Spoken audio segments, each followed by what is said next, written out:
तिलक सिंदूर में हम अपना गुरुकुल सत्संग परिवार का चतुर्थ स्थापना दिवस बड़े हर्षोल्लास के साथ मनाया जा रहा है।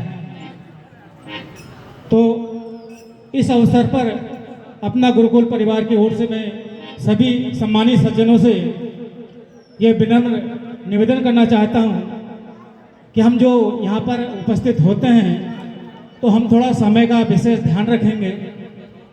हम लगभग आज यहाँ 12 बजे के आसपास 12 के बाद भी आए हैं, तो कार्यक्रम हमारा है तो हमें यहाँ कम से कम 10 बजे उपस्थित हो जाना चाहिए, ऐसा मेरा आपसे निवेदन है। और इतना सुंदर जो अपना गुरुकुल परिवार का जो प्लेटफॉर्म हमें हमारे एडमिन साहब परम सम्मानीय श्री शीतल भैया चौधरी साहब ने जो उपलब्ध कराया है, ये वास्तव में बहुत ही स्वागत योग्य है कि हमें घर बैठे ही सारी समस्याओं का समाधान अपना गुरुकुल परिवार के माध्यम से घर बैठे ही ज्ञानियों से मिल जाता है।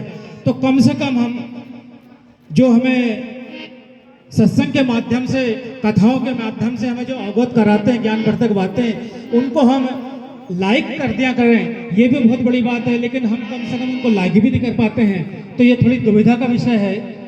देखिए, ऐसा नहीं मान लेना कि कोई मैं आदेश वाली भाषा बोल रहा हूँ। मैं बार बार निवेदन करना चाहता हूँ कि बस हम लाइक तो कर दें, तो कम से कम जो हमें जो बातें बता रहे हैं हमारे गुरुकुल के जो साथी लोग, किसी विषय में पूछा जा रहा है तो उनको एक थोड़ा अपना एक उत्साहवर्धन होता है। देखिए, सत्संग मतलब सत्य और असत्य के भेद को जान लेना ही ज्ञान है।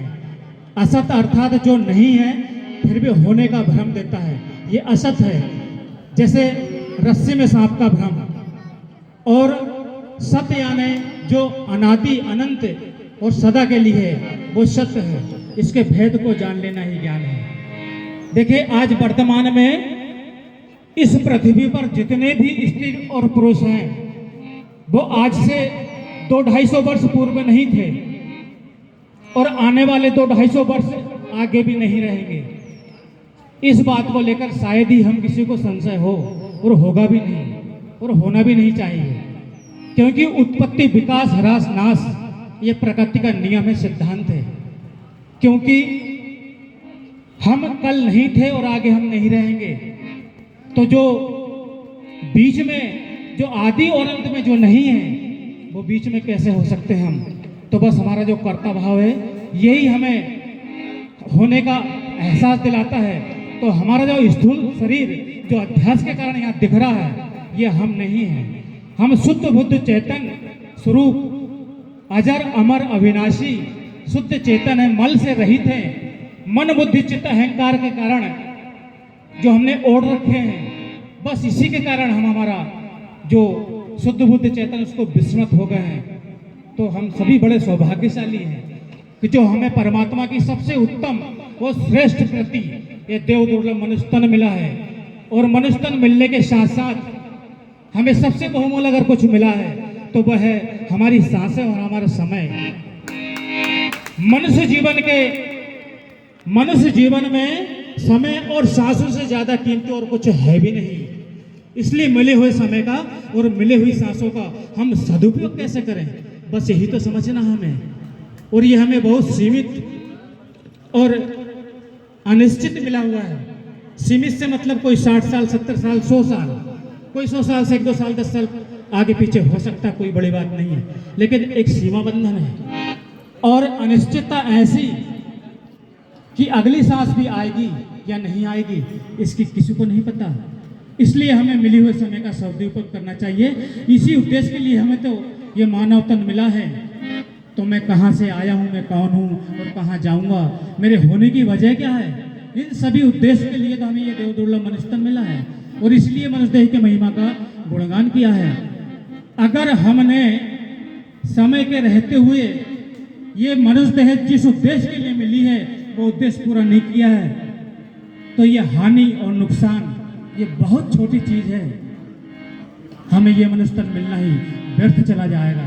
तो मैं तो समझता हूँ कि इतना सुंदर प्लेटफॉर्म हमें हमारे शीतल भैया ने जो तैयार करके दिया है, मैं शीतल भैया के माता पिता को साष्टांग दंडवत प्रणाम करता हूं जिनने ऐसे सबूत को जन्म दिया है। वो शीतल भैया को भी बहुत बहुत धन्यवाद देना चाहता हूं कि उन्होंने उनके यहाँ भी जो सुपुत्र हैं हमारे समर चौधरी और जो भैया हैं इतने सुंदर संस्कार दिए हैं। ये सब संस्कार हमको भी देना चाहिए अपने अपने पुत्रों को, अपने अपने जो बेटे बेटियों को, क्योंकि आज पश्चिमी सभ्यता में जो नव पीढ़ी है, युवा पीढ़ी धल्ले से जोड़ी जा रही है पश्चिमी सभ्यता की ओर। ऐसे समय में ऐसे संस्कार वास्तव में बहुत दुर्लभ है।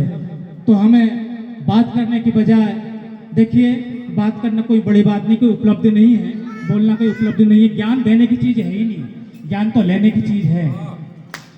तो ऐसा नहीं समझ लेना कोई मैं वक्ता हूँ या ज्ञानी हूँ, थोड़ा बहुत आदेश हुआ है भैया साहब का, तो आप सभी के आशीर्वाद से जो कुछ बोलते बन पड़ता है मैं बोल रहा हूँ। तो बस यही निवेदन करना चाहता हूँ कि इस अपना गुरुकुल का जो उद्देश्य है उस उद्देश्य को ध्यान में रखते हुए हम कम से कम जो पोस्ट होती है, जो ज्ञान की बातें हैं उनको लाइक कर दिया करें। आपके श्री चरणों में पुनः दंडवत प्रणाम करते हुए मैं अपनी वाणी को विराम देता हूँ।